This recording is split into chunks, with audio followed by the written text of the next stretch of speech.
Hi guys, V V ടാക്സിന്റെ മറ്റൊരു റിവ്യൂയിലേക്ക് എല്ലാവർക്കും ഹാർദവമായ സ്വാഗതം. ഞാൻ ഇന്ന് യാദൃശികമായിട്ട് യൂത്ത് എന്ന് പറയുന്ന ഒരു തമിഴ് പടം ഇറങ്ങിയിട്ട് കുറച്ച് നാളായി. പക്ഷേ യാദൃശികമായിട്ട് അതെന്റെ വാച്ച് ലിസ്റ്റിലേ ഉണ്ടായിരുന്നതല്ല പടം. കാരണം അങ്ങനെ ഒരു ഹൈപ്പുള്ള ഒരു പടമല്ലായിരുന്നു. ഒരു എടുത്തു പറയത്തക്ക ഒരു സൂപ്പർ സ്റ്റാറിന്റെയും അങ്ങനെ ഒരു പടമല്ലാത്തത് കൊണ്ട് അത് വലിയ ശ്രദ്ധ കൊടുക്കാത്തൊരു പടമായിരുന്നു. അപ്പം എൻ്റെ ഒരു ഫ്രണ്ട് കണ്ടിട്ട് അവൻ കണ്ട് കൊള്ളാം എന്ന് പറഞ്ഞ് സജസ്റ്റ് ചെയ്തിട്ടുണ്ട്. ജസ്റ്റ് യാദൃശികം ചുമ്മാ ഒന്ന് പോയി കണ്ടതാണ്. റിവ്യൂ ഇടണം എന്ന് പ്ലാൻ ചെയ്ത് പോയി കണ്ടതൊന്നുമല്ല. പക്ഷെ കണ്ടതിന് ശേഷം ഒരു റിവ്യൂ ഇടണം എന്ന് തോന്നി ഇടുന്ന ഒരു റിവ്യൂ ആണ്. കെൻ കരുണാസ് ആണ് അതിന്റെ ആക്ടർ. പുള്ളി തന്നെയാണ് റൈറ്ററും പുള്ളി തന്നെയാണ് ഡയറക്ടറും. അതുപോലെ മലയാളത്തിൽ നിന്ന് 2 നടിമാരുണ്ട്. മീനാക്ഷി എന്ന് പറഞ്ഞിട്ടും അനിഷ്മ എന്ന് പറഞ്ഞിട്ടും 2 മലയാളത്തിൽ നിന്നുള്ള 2 യങ്സ്റ്റേഴ്സായ നടിമാരുണ്ട്. പിന്നെ ഒരു നോർത്ത് ഇന്ത്യൻ പുള്ളിക്കാരിയുണ്ട്, പ്രിയാൻഷി യാദവ് എന്ന് പറഞ്ഞ പേര്. അങ്ങനെ 3 ഈ കുറെ പേരിനോട് തന്നെ സാമ്യം പുലർത്തുന്ന രീതിയിലുള്ള ഒരു കഥ പ്രതീക്ഷിച്ചാണ് പോയത്. സാധാരണ ടിപ്പിക്കൽ ആയിട്ടുള്ള ഒരു തമിഴ് പടം, അടി പിടി, ലവ് സ്റ്റോറി അങ്ങനെയാണ് പ്രതീക്ഷിച്ച് പോയത്. പക്ഷെ അതിനൊക്കെ അപ്പുറം പടത്തില് മറ്റു ചിലതും ഉണ്ടായിരുന്നു എന്നാണ്. പടം ഓവറോൾ പടം കണ്ടപ്പം കൊള്ളാം. പുള്ളിക്ക് കഴിവുണ്ട്, അതായത് കെൻ കരുണാസിന് കഴിവുണ്ട് എന്ന് മനസ്സിലായി. കാരണം ജി വി പ്രകാശ് എന്ന് പറയുന്ന പുള്ളിയുടെ ആ മ്യൂസിക് ഈ പടത്തിനെ നല്ല രീതിയിൽ ബൂസ്റ്റ് ചെയ്തിട്ടുണ്ട്. എല്ലാ പാട്ടും കൊള്ളായിരുന്നു. എടുത്തു പറയത്തക്ക, അതായത് മറ്റേ മിനിക്കി എന്ന് പറഞ്ഞ സോങ് അത് നന്നായിട്ട് വന്നിട്ടുണ്ട്. സുരാജ് ഏട്ടൻ ഇതിന്റെ ഒരു കിട്ടിലർ റോള് പെർഫോം ചെയ്യുന്നുണ്ട്. പറയണമെങ്കിൽ സത്യം പറഞ്ഞാൽ സുരാജ് ഏട്ടനെ കരുതി ഇഷ്ടം കൂടെയാണ് പോയത്. സുരാജ് ഏട്ടൻ ഉള്ളപ്പോൾ എന്തെങ്കിലും പുള്ളി ചെയ്യാതിരിക്കില്ലല്ലോ എന്ന് കരുതി സുരാജ് ഏട്ടനെ കൂടെ ഉള്ളത് കൊണ്ട് തന്നെ സത്യം പറഞ്ഞാൽ ഈ പടം ഞാൻ യാദൃശ്ചികമായിട്ട് കണ്ടത്. പക്ഷേ പുള്ളി നെയിൽഡ് ഇറ്റ് എന്ന് വേണം പറയാൻ. ഈ പടം ഒരു രക്ഷയില്ലാതെ പുള്ളിയുടെ ക്യാരക്ടർ പുള്ളി ചെയ്തു വെച്ചിട്ടുണ്ട്. ഒരു അച്ഛൻ മകൻ സെന്റിമെന്റലും അവരുടെ ബന്ധവും കാണിക്കാൻ ഇതില് കെന്നിന് കഴിഞ്ഞു. ഓവറോൾ ഒരു ഫസ്റ്റ് ഹാഫ് ഒക്കെ കണ്ടപ്പം നമ്മുടെ സാധാരണ ടിപ്പിക്കൽ തമിഴ് ടച്ചുള്ള ഒരു പടം, കുറച്ച് ലവ് സ്റ്റോറി, കുറച്ച് ചില സീനൊക്കെ നല്ല ക്രിഞ്ചായിട്ട് തോന്നിയെങ്കിലും സെക്കൻഡ് ഹാഫ് ഒക്കെ എത്തിയപ്പോഴത്തേക്ക് ടോട്ടലി റൂട്ട് മാറി, ട്രാക്ക് മാറി. പടം ലവില് മാത്രമല്ല ഫാമിലിക്ക് ഇമ്പോർട്ടൻസ് കൊടുത്തുള്ള ആ ഒരു ഫാമിലി ബന്ധങ്ങൾ, അച്ഛൻ അമ്മ, അതിനൊക്കെ ഊന്നൽ കൊണ്ടുപോകുന്ന സ്ക്രിപ്റ്റിലെ ആ ഒരു ചേഞ്ച് അത് പടത്തിനെ ബൂസ്റ്റ് ചെയ്യും. അത് ചെയ്ത് ഫലിപ്പിക്കാൻ പുള്ളിക്ക് കഴിഞ്ഞു, കെന്നിന് കഴിഞ്ഞു. അത് സുരാജന്റെ കയ്യിൽ ഭദ്രമായിരുന്നു അച്ഛൻ റോള്. പുള്ളി ആദ്യം പുള്ളിയുടെ തമിഴ് ശൈലി ഡയലോഗ് കേട്ടപ്പം വിചാരിച്ചു പുള്ളിയുടെ, കാരണം പുള്ളിക്ക് തമിഴ് നമ്മുടെ മലയാളം പോലെ അത്രത്തോളം ഫ്ലുവൻസി ഇല്ല. അപ്പം അത് ആർക്കായാലും അങ്ങനെയാണ്, ഒരു ഭാഷ മാറി അഭിനയിക്കുമ്പോൾ അവരുടെ അത്ര ഫ്ലുവൻസ് നമുക്ക് കിട്ടില്ലല്ലോ. പക്ഷെ എനിക്ക് ആദ്യം അയ്യോ ഇത് സുരാജേട്ടന്റെ പെർഫോമൻസിനെ ബാധിക്കുമോ എന്ന് വിചാരിച്ച്. സുരാജേട്ടന്റെ തമിഴ് അതൊരു വെറൈറ്റി ഉണ്ടായിരുന്നു. പക്ഷെ അദ്ദേഹത്തിന്റെ പെർഫോമൻസ്, അദ്ദേഹം വന്നു നിന്ന ഓരോ സീനും പുള്ളി സത്യം പറഞ്ഞ പുള്ളി തൂക്കി എന്ന് വേണം പറയാൻ. അതുപോലെ തന്നെ അമ്മ റോള് ചെയ്ത ദേവദർശിനി മാം, പുള്ളിക്കാരിയുടെ റോള് അസാധ്യമായിട്ട് നന്നായി ചെയ്തിട്ടുണ്ട്. കാരണം ഇവര് തമ്മിലൊരു കെമിസ്ട്രി, ഈ അമ്മയും അമ്മ റോളും ദേവദർശിനി മാമും സുരാജ് തമ്മിലൊരു കെമിസ്ട്രി നന്നായിട്ട് വർക്കായി. അവരുടെ ആ ഒരു റിലേഷനിൽ അവർ കൊടുക്കുന്ന ഒരു ഇന്റിമേഷൻ ഒക്കെ നന്നായിട്ട് വർക്കായി. എന്തായാലും പടം നല്ല രസമുണ്ട്. സെക്കൻഡ് ഹാഫ് ഒക്കെ എത്തി, ലാസ്റ്റ് കുറച്ചൊക്കെ എത്തുമ്പോൾ കുറച്ച് സെന്റിമെന്റൽ ടച്ചിലേക്ക് പടം പോകുന്നുണ്ട്.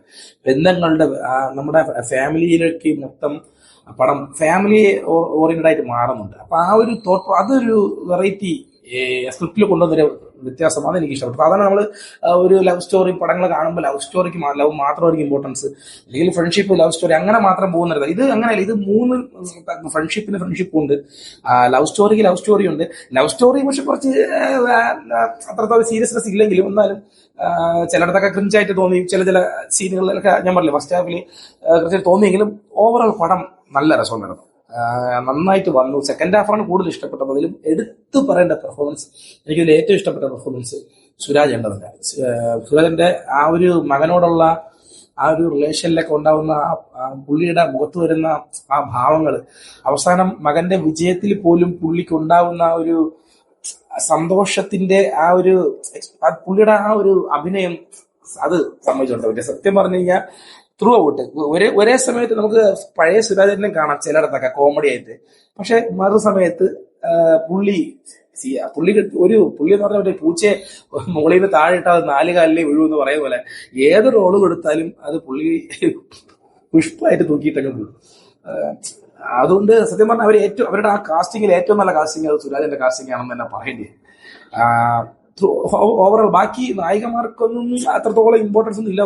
മൂന്ന് ഭാഗങ്ങളായിട്ട് വന്നു പോകുന്നു എന്ന് തോന്നി. പക്ഷെ എന്നാലും അച്ഛൻ മകൻ എന്നുള്ള ഒരു സ്റ്റോറി ലൈൻ, അതും അമ്മയ്ക്കായാലും കൊടുക്കുന്ന ഒരു ഇമ്പോർട്ടൻസ് എല്ലാം പടത്തിന്റെ സെക്കൻഡ് ഹാഫിനെ നല്ല രീതിയിൽ ബൂസ്റ്റ് ചെയ്യുന്നുണ്ട്. പിന്നെ ഈ നല്ലൊരു സന്ദേശം അങ്ങനെയൊക്കെ നോക്കിയ അങ്ങനെ എടുത്തു പറയത്തക്കൊന്നുമില്ല. എന്നാൽ എവിടേക്ക് പടം എല്ലാം ഒന്ന് തൊട്ട് പോകുന്നുണ്ട്. എന്തൊക്കെയാണ് വേണ്ടത്, എന്തൊക്കെയാണ് നമുക്ക് ആ പ്രായത്തിൽ ആവശ്യം എന്നുള്ള രീതിയിൽ നല്ലൊരു ഒരു തോട്ട് അത് കൊടുക്കുന്നുണ്ട് പടം. അപ്പം എന്തായാലും പടം നല്ല രസമുണ്ട്. നമുക്ക് വൺ ടൈം വാച്ചബിൾ എന്ന് പറഞ്ഞാൽ അത്രത്തോളം കരുതായിട്ട് പറ്റുന്നൊരു പടമല്ല. ഇത് കണ്ടിരിക്കാൻ നല്ല രസമുണ്ടൊരു പടം. ഒരു യങ്സ്റ്റർ ആയിട്ടുള്ള പുള്ളിക്ക് 10-20 വയസ്സേ ഉള്ളൂ, കെൽ കരുണാസിന്. പുള്ളി നല്ല പുള്ളിയുടെ ടാലന്റ് ഇതിൽ തെളിയിച്ചു. കാരണം റൈറ്റർ, ഡയറക്ടർ, അഭിനയം എന്നൊക്കെ പറഞ്ഞാൽ ഇത് മൂന്നും ചെയ്യുക എന്ന് പറഞ്ഞാൽ നിസ്സാര കാര്യമില്ല.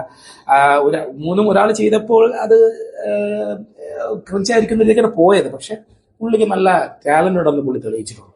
ഈ പടം എന്തായാലും ഫാമിലിക്കായാലും കപ്പിൾസിനായാലും ഇഷ്ടമാവും. നല്ലൊരു പടം. ഇനിയിപ്പം എന്റെ സത്യം പറഞ്ഞ എന്റെ തൊട്ടടുത്ത് ഒരു കപ്പിൾസാണ് വന്നിരുന്നത്. പുള്ളിക്കാരൻ ലാസ്റ്റ് ഈ അമ്മ സെന്റിമെന്റൽ സീനൊക്കെ വന്നപ്പം കരയുന്നുണ്ടായിരുന്നു. ഒരു 6 അടി കണ്ടിച്ച് പൊക്കമൊക്കെ ഉള്ള ഒരു ജിമ്മായിട്ടുള്ള പുള്ളിക്കാരനായിരുന്നു. പുള്ളിക്കാരൻ വന്നിരുന്നു, ഞാൻ നോക്കി കുറഞ്ഞ പുള്ളിക്കാരൻ ഇരുന്ന് നല്ല രീതിയിൽ കരയുന്നുണ്ട്. അപ്പം ഓരോരുത്തർക്കും ഓരോ രീതിയിലായിരിക്കും കാണാം. ഞാൻ പിന്നീട് ചിന്തിച്ചു ഓരോരുത്തർക്കും ഓരോ രീതിയിലായിരിക്കും കണക്ട് ആവുന്നത്. കാരണം ഓരോരുത്തരും ഓരോ ജീവിത സാഹചര്യങ്ങൾ വരുന്നതാണ്. ഇപ്പൊ ഒരു അമ്മ സെന്റിമെന്റൽ സീന് കാണുമ്പോൾ അമ്മ ഇല്ലാത്ത ഒരാൾക്ക് അത് എത്രത്തോളം ഹെർട്ടാകും എന്നൊക്കെ ഉള്ളത് ഓരോരുത്തരുടെ ലൈഫ് അനുസരിച്ച്. അപ്പം ഒരേ സമയം ഞാൻ പറഞ്ഞേ നല്ലൊരു പടം. കോമഡിയും ഉണ്ട്, കുറച്ച് അടിച്ചുപൊളി എലമെന്റും ഉണ്ട്. പിന്നെ സാധാരണ ഒരു ടിപ്പിക്കൽ തമിഴ് പടം പോലെ ഓവറായിട്ട് അടി മാസ് അങ്ങനെ ഒന്നും ഇല്ല. അതാണ് എനിക്ക് ഏറ്റവും ഇഷ്ടപ്പെട്ടത്. അങ്ങനെ ഒന്നും ഇല്ലാത്ത നല്ലൊരു എൻജോയ്മെന്റിലൂടെ പോകുന്ന ഒരു നല്ല രസമായിട്ടുള്ള നല്ലൊരു എന്റർടൈൻമെന്റ് പടം. യൂത്ത് അതിന്റെ പേരിനോട് തന്നെ നീതി പുലർത്തിക്കൊണ്ടുള്ള ഒരു ഫസ്റ്റ് ഹാഫും പിന്നെ സെക്കൻഡ് ഹാഫ് നല്ല രീതിയിൽ ഫാമിലി ഓറിയന്റഡ് ആയിട്ട് കണ്ടിരിക്കാൻ പറ്റിയ നല്ലൊരു മൂവി, രസമുള്ള ഒരു മൂവി. എന്തായാലും ഇതാണ് എന്റെ റിവ്യൂ പറയാൻ വേണ്ടി ചെയ്തതല്ല, യാദൃച്ഛികമായി കണ്ടപ്പം ഇതിന്റെ റിവ്യൂ കൊടുക്കണം എന്ന് തോന്നി ഞാൻ ചെയ്ത റിവ്യൂ ആണ്. സോ അടുത്ത മറ്റൊരു ചിത്രത്തിന്റെ റിവ്യൂമായിട്ട് നിങ്ങളുടെ മുമ്പിൽ എത്തും വരേക്കും വണക്കം.